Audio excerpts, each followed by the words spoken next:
Hey everybody, Jason Quaglia here with Risk Management Solutions, your one-stop solution for commercial insurance, whether it's workman's comp, property, general liability, or the full professional liability suite from D&O, E&O, EPLI, and cyber. Along the same lines of what we do in our business here at Risk Management, always staying on the cutting edge of the insurance industry and new products being offered. We're starting a new segment where we're finding service providers that we feel have a very interesting product and you should know about. So a person I want you to meet today is Mark Grasso from VECKTA. Hey, how you doing, Mark? Great, Jason. Thanks for having me on. Yeah, no problem. So Mark and I we recently met at an event for a client of mine, the American Association of Facilities Engineers.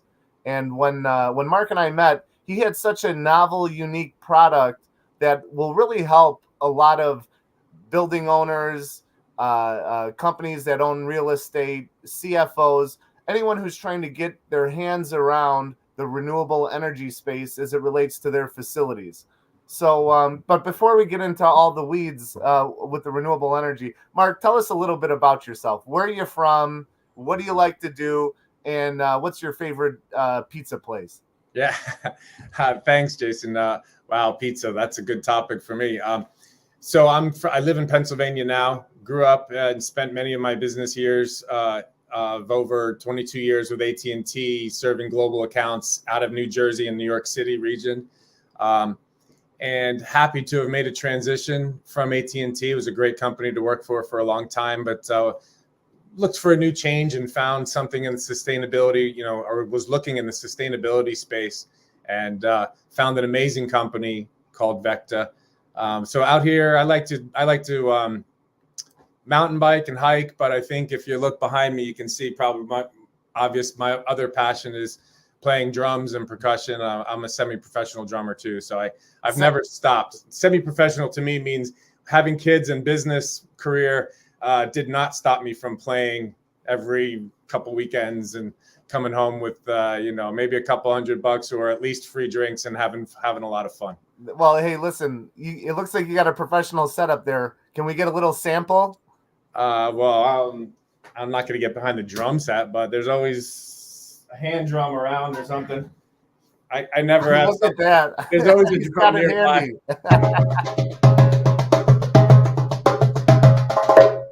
Nice. That's very cool. There's always something around for me to tap on. That's fine. That's fun. So, all right, now New Jersey, give us your favorite pizza place or type of pizza. What do you guys do? I mean, we're from Chicago over here, so obviously, we're gonna put an asterisk next to it. But let's hear about it. Pizza wars is a common topic. It's really funny you ask, because moving out to Pennsylvania, and I'm from New Jersey, New York, pizza is very different. And you start telling people out here when they say, "Oh, this is my favorite pizza," and I'll say, "Ooh, really?" And then that just starts off sometimes a food fight. But so I like a lot of the cool older Italian pizza places in central New Jersey, kind of where I grew up. There's one that's famous called Dominic's in Raritan, New Jersey. All right, and your favorite topping? The more veggies, the better. Peppers, onions, mushrooms, throw them on. Sausage or no sausage? No, I'm a pescatarian. I eat fish. I try to lean off on the meat side, but doesn't freak me out or anything. Have you had shrimp on a pizza before? No. I guess the most bizarre would be like arugula, maybe pineapple pizza, stuff like that. Yeah. Don't bring up pineapple pizza. We have a lot of Italians on this feed, so there's a lot of wars that pineapple brings to that whole space too. Absolutely. All right, Mark. So let's talk about VECKTA. Give us your trimmed down elevator pitch on what VECKTA actually does. Sure. Thanks, Jason. What we found, our founder found working as a distributed energy leader for one of the world's largest construction engineering firms. He found that companies didn't have a pathway to figure out the right strategy for this energy transformation that's happening, right? So we're seeing things like utility grid reliability decreasing rapidly, utility costs rising. People know that creating their own power on site is an option. You see solar everywhere. At the utility grade scale, like the utility companies are converting to on-site energy systems. They have massive providers that help them do that at a massive scale. And then you see lots of solar in residences, in that residential market, lots of providers, two pretty good, well-oiled machines on either side of the spectrum. But in the middle is commercial and industrial space, right? Healthcare, manufacturing, and logistics and distribution. So many different major businesses that need to face this transition, but how, right? So talking around the problem helps you understand what VECKTA does. The problem is the costs are rising. The problem is their only way to learn the right way. What is a good on-site energy system that can help me deal across my portfolio of 10, 50, 100, or 1,000 sites? How do I know which ones to invest in first, and what do I invest? So we help them find the right technology. And the key to what we do that we find is unique is that we're vendor agnostic. We're not representing any certain technology or any financial vehicle for those energy systems, or any suppliers. So we're truly a buyer's advocate.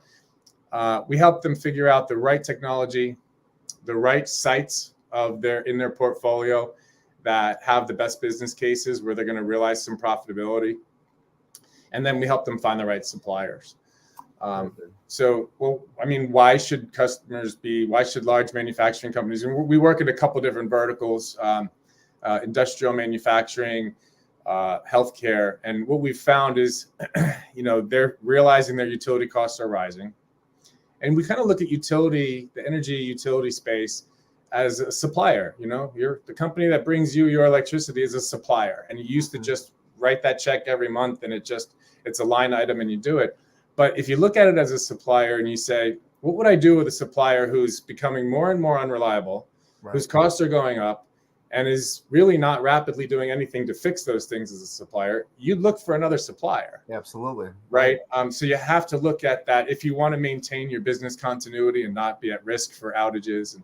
And so that's what we do. We talk from a business perspective. We take that customer through the process. So the unique thing, lots of consultants, that's the way they can find out this information. So we do the expert consulting work, create the business case, the financials, 25-year financial statements on these systems, and help them figure out which is the best way.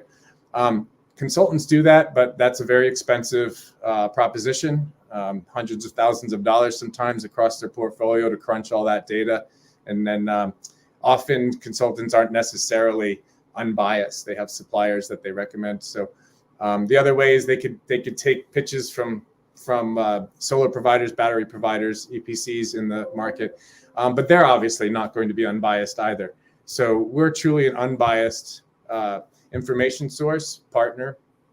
But then we take it further. Then we have a marketplace of suppliers. We manage the RFP.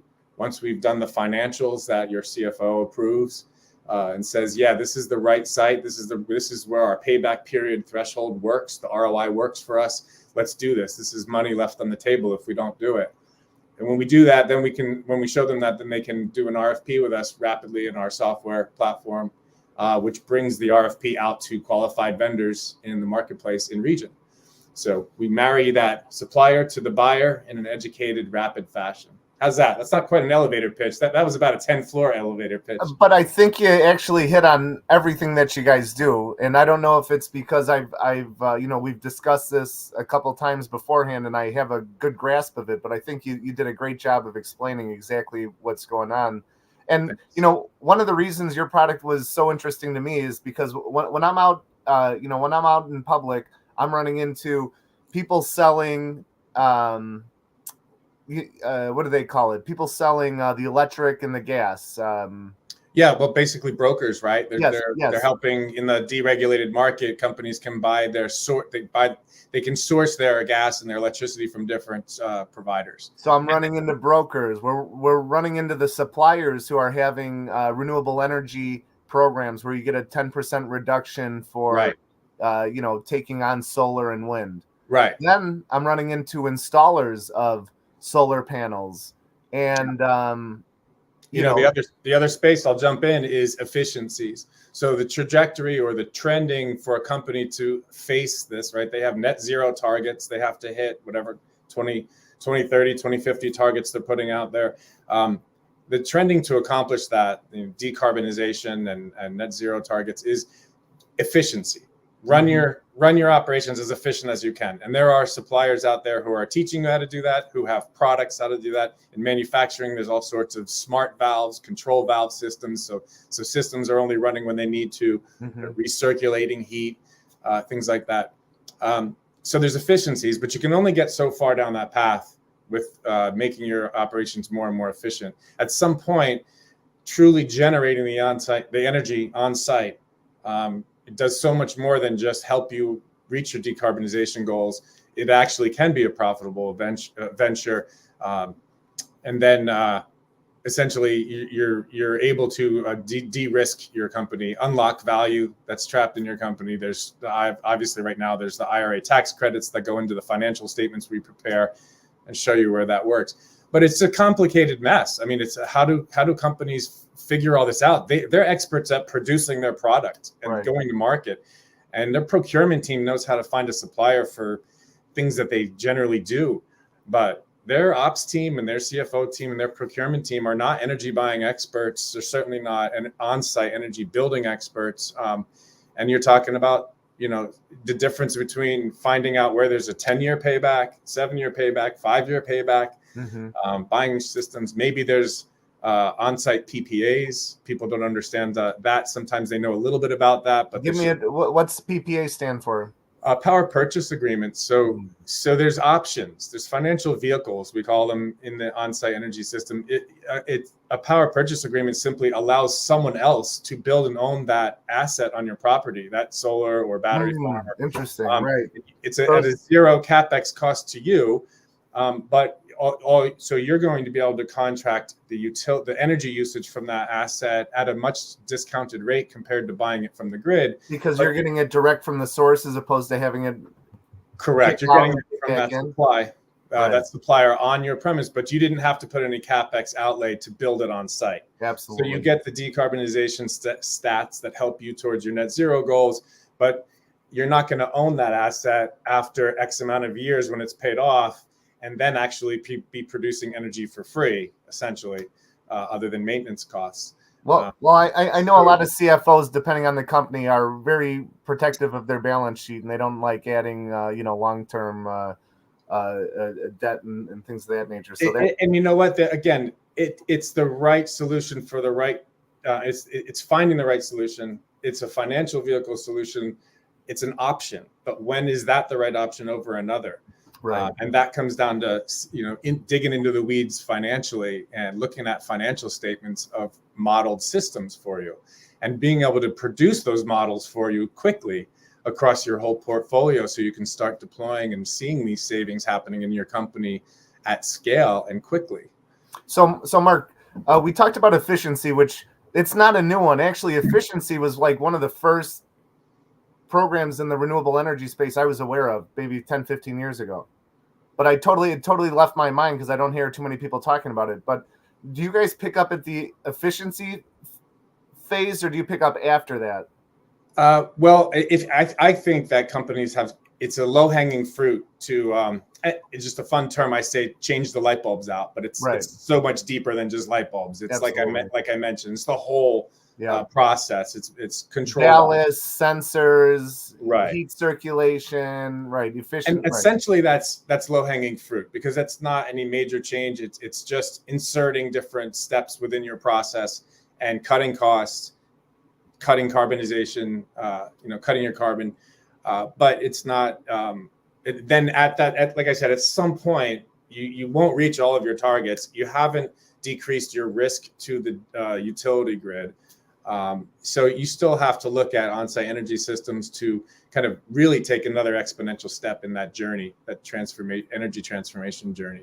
And I like to tell people, go ahead. Well, just really quick, from an insurance standpoint, I'm really going to have to dig into my business interruption policies because they do split out the difference between, an outage at the source, at the provider, and like down lines, pretty much at your location. So I'm really going to dig into that, because absolutely, I mean, that's a huge risk, especially when you need the power to generate and produce your product. Yeah, I'll throw a couple of statistics out at you. The major transformers that power our utility grid, they're built for about a 25-year lifespan. And the investment in upgrading the utility grid across all utility providers is so behind schedule that you're seeing an average of transformer age at 40 years right now. So there's only a handful of companies that make these transformers. They're backlogged currently to even reproduce them, even if the utility companies were actively funding and deploying them at the scale they need to, which doesn't seem to be happening. I could show you countless articles I read every day about what was the time it's going to take them to catch up to that. I missed that date. Well, I'm just saying there currently those transformers are at an average lifespan right now, living at 40 years. They were only built for 25-year life scale. So we're looking at already being very behind. And what does that mean? That means, well, some people can say, well, my factory in this state or that state, the utility rates haven't really grown yet. But the fact is, just because you're not California or Hawaii with the most really expensive ones right now, 6 months from now, a year from now, if you haven't planned for this, the utility rates are likely to be very high in all states. They're not trending lower, that is for sure. Yeah, absolutely. Yeah, Mark, you're such a wealth of information, and it's just. You should hear my teammates, my engineers, my energy modelers, my CEO speak on this. Our team of experts is just unbelievable, and really down to earth, business focused teammates that come in and talk with you out of business. Sorry, I cut you off. I just wanted to give them some kudos. Yeah, no. It's just in this space with so many different people running around, so many new company names. No one knows who anybody is, and it's really difficult because it's such an emerging market. Yeah, that it's the Wild West. It's the Wild West, and to have someone like you who's really you're just helping them make the plan basically, or put the plan together.